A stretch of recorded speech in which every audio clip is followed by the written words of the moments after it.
Chapter 26. The Story Club is Formed. Junior Avonlea found it hard to settle down to humdrum existence again. To Anne in particular, things seemed fairly flat, stale, and unprofitable after the goblet of excitement she had been sipping for weeks. Could she go back to the former quiet pleasures of those far-away days before the concert? At first, as she told Diana, she did not really think she could. "I'm positively certain, Diana, that life can never be quite the same again as it was in those olden days," she said mournfully, as if referring to a period of at least 50 years back. "Perhaps after a while I'll get used to it, but I'm afraid concerts spoil people for everyday life. I suppose that is why Marilla disapproves of them. Marilla is such a sensible woman. It must be a great deal better to be sensible, but still, I don't believe I'd really want to be a sensible person, because they are so unromantic. Mrs. Lynde says there is no danger of my ever being one, but you can never tell. I feel just now that I may grow up to be a sensible yet, but perhaps that is only because I'm tired. I simply couldn't sleep last night for ever so long. I just lay awake and imagined the concert over and over again. That's one splendid thing about such affairs. It's so lovely to look back to them." Eventually, however, Avonlea School slipped back into its old groove and took up its old interests. To be sure, the concert left traces. Ruby Gillis and Emma White, who had quarreled over a point of precedence in their platform seats, no longer sat at the same desk, and a promising friendship of 3 years was broken up.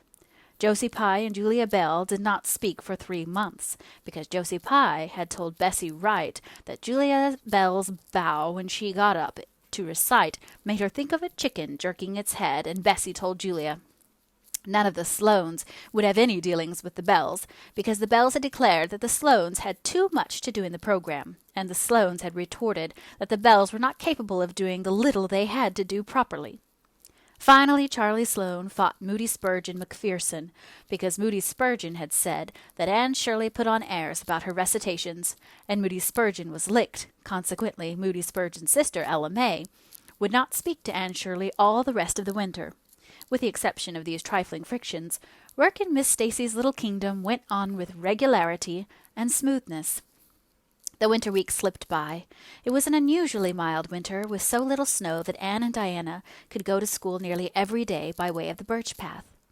On Anne's birthday they were tripping lightly down it, keeping eyes and ears alert amid all their chatter, for Miss Stacy had told them that they must soon write a composition on a winter's walk in the woods, and it behooved them to be observant. "Just think, Diana, I'm 13 years old today," remarked Anne in an awed voice. "I can scarcely realize that I'm in my teens. When I woke this morning, it seemed to me that everything must be different. You've been 13 for a month, so I suppose it doesn't seem such a novelty to you as it does to me. It makes life seem so much more interesting. In 2 more years, I'll be really grown up.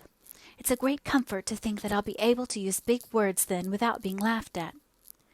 "Ruby Gillis says she means to have a beau as soon as she's 15, said Diana.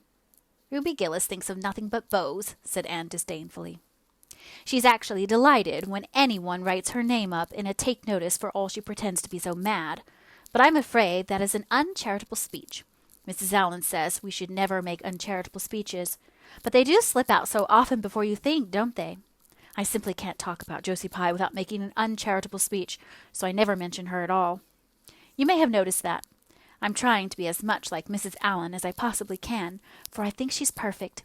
Mr. Allan thinks so, too. Mrs. Lynde says he just worships the ground she treads on, and she doesn't really think it right for a minister to set his affection so much on a mortal being. But then, Diana, even ministers are human and have their besetting sins just like everybody else. I had such an interesting talk with Mrs. Allan about besetting sins last Sunday afternoon. There are just a few things it's proper to talk about on Sundays, and that is one of them.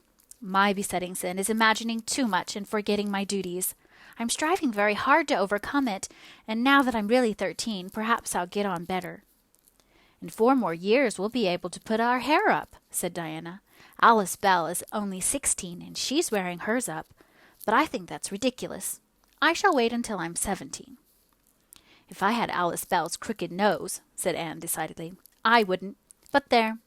I won't say what I was going to, because it was extremely uncharitable. Besides, I was comparing it with my own nose, and that's vanity. I'm afraid I think too much about my nose ever since I heard that compliment about it long ago. It really is a great comfort to me. Oh, Diana, look, there's a rabbit. That's something to remember for our woods composition. I really think the woods are just as lovely in winter as in summer. They're so white and still, as if they were asleep and dreaming pretty dreams. I won't mind writing that composition when the time comes, sighed Diana. I can manage to write about the woods. But the one we're to hand in Monday is terrible. The idea of Miss Stacy telling us to write a story out of our own heads. Why, it's as easy as a wink, said Anne. It's easy for you because you have an imagination, retorted Diana. But what would you do if you had been born without one? I suppose you have your composition all done? Anne nodded, trying hard not to look virtuously complacent and failing miserably. I wrote it last Monday evening. It's called The Jealous Rival, or In Death Not Divided. I read it to Marilla and she said it was stuff and nonsense. Then I read it to Matthew and he said it was fine. That is the kind of critic I like. It's a sad, sweet story. I just cried like a child while I was writing it. It's about two beautiful maidens called Cordelia Montmorency and Geraldine Seymour, who lived in the same village and were devotedly attached to each other. Cordelia was a regal brunette, with a coronet of midnight hair and duskly flashing eyes. Geraldine was a queenly blonde with hair like spun gold and velvety purple eyes. I never saw anybody with purple eyes, said Diana dubiously. Neither did I. I just imagined them. I wanted something out of the common. Geraldine had an alabaster brow, too. I found out what an alabaster brow is. That is one of the advantages of being 13. You know so much more than you did when you were only 12. Well, what became of Cordelia and Geraldine? Asked Diana, who was beginning to feel rather interested in their fate. They grew in beauty side by side until they were 16. Then Bertram de Vere came to their native village and fell in love with the fair Geraldine. He saved her life when her horse ran away with her in a carriage, and she fainted in his arms, and he carried her home 3 miles, because you understand the carriage was all smashed up. I found it rather hard to imagine the proposal, because I had no experience to go by. I asked Ruby Gillis if she knew anything about how men proposed, because I thought she'd likely be an authority on the subject, having so many sisters married. Ruby told me she was hid in the hall pantry when Malcolm Andrews proposed to her sister Susan. She said Malcolm told Susan that his dad had given him the farm in his own name, and then said, "What do you say, darling pet, if we get hitched this fall?" And Susan said, "Yes, no, I don't know. Let me see." And there they were engaged as quick as that. But I didn't think that sort of proposal was a very romantic one, so in the end I had to imagine it all out as well as I could. I made it very flowery and poetical, and Bertram went on his knees, although Ruby Gillis says it isn't done nowadays. Geraldine accepted him in a speech, a page long. I can tell you I took a lot of trouble with that speech. I rewrote it 5 times, and I look upon it as my masterpiece. Bertram gave her a diamond ring and a ruby necklace, and told her they would go to Europe for a wedding tour, for he was immensely wealthy. But then, alas, shadows began to darken over their path. Cordelia was secretly in love with Bertram herself, and when Geraldine told her about the engagement, she was simply furious, especially when she saw the necklace and the diamond ring. All her affection for Geraldine turned to bitter hate, and she vowed that she would never marry Bertram. But she pretended to be Geraldine's friend the same as ever. One evening, when they were standing on the bridge over a rushing, turbulent stream, and Cordelia, thinking they were alone, pushed Geraldine over the brink with a wild, mocking "Ha, ha, ha!" But Bertram saw it all, and he at once plunged into the current, exclaiming, "I will save thee, my peerless Geraldine!" But alas, he had forgotten he couldn't swim, and they were both drowned, clasped in each other's arms.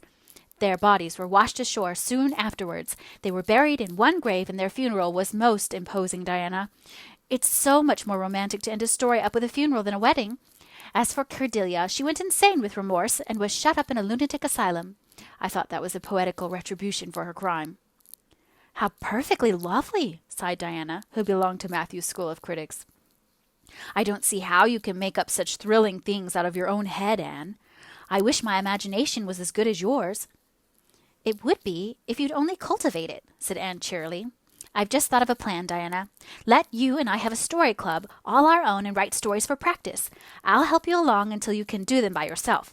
You ought to cultivate your imagination, you know. Miss Stacy says so. Only we must take the right way. I told her about the haunted wood, but she said we went the wrong way about it in that.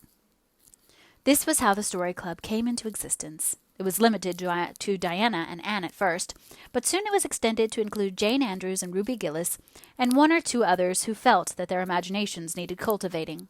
No boys were allowed in it, although Ruby Gillis opined that her admission would make it more exciting, and each member had to produce one story a week. "It's extremely interesting," Anne told Marilla. "Each girl has to read her story out loud, and then we talk it over. We are going to keep them all sacredly and have them to read to our descendants. We each write under a nom de plume. Mine is Rosamond Montmorency. All the girls do pretty well. Ruby Gillis is rather sentimental. She puts too much love-making into her stories, and you know, too much is worse than too little. Jane never puts any because she says it makes her feel so silly when she has to read it out loud. Jane's stories are extremely sensible. Then Diana puts too many murders into hers.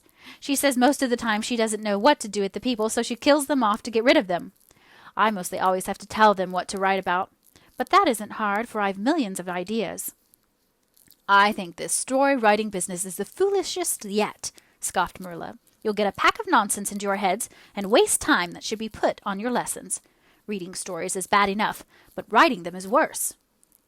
"But we're so careful to put a moral into them all, Marilla," explained Anne. "I insist upon that. All the good people are rewarded, and all the bad ones are suitably punished. I'm sure that must have a wholesome effect. The moral is the great thing. Mr. Allen says so. I read one of my stories to him and Mrs. Allen, and they both agreed that the moral was excellent. Only they laughed in the wrong places. I like it better when people cry. Jane and Ruby almost always cry when I come to the pathetic parts. Diana wrote her Aunt Josephine about our club, and her Aunt Josephine wrote back that we were to send her some of our stories. So we copied out 4 of our very best and sent them. Miss Josephine Barry wrote back that she had never read anything so amusing in her life. That kind of puzzled us, because the stories were all very pathetic, and almost everybody died. But I'm glad Miss Barry liked them. It shows our club is doing some good in the world. Mrs. Allen says that ought to be our object in everything. I do really try to make it my object, but I forget so often when I'm having fun. I hope I shall be a little like Mrs. Allen when I grow up. Do you think there is any prospect of it, Marilla?" "I shouldn't say there was a great deal," was Marilla's encouraging answer. "I'm sure Mrs. Allen was never such a silly, forgetful little girl as you are." "No, but she wasn't always so good as she is now either," said Anne seriously. "She told me so herself. That is, she said she was a dreadful mischief when she was a girl and was always getting into scrapes. I felt so encouraged when I heard that.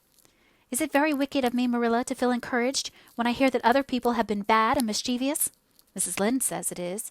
Mrs. Lynde said she always feels shocked when she hears of anyone ever having been naughty, no matter how small they are. Mrs. Lynde says she once heard a minister confess that when he was a boy he stole a strawberry tart out of his aunt's pantry, and she never had any respect for that minister again. Now, I wouldn't have felt that way. I'd have thought it was real noble of him to confess it, and I'd have thought what an encouraging thing it would be for small boys nowadays who do naughty things and are sorry for them, to know that perhaps they may grow up to be ministers in spite of it. That's how I feel, Marilla." "The way I feel at present, Anne," said Marilla, "is that it's high time you had those dishes washed. You've taken half an hour longer than you should with all your chattering. Learn to work first and talk afterwards."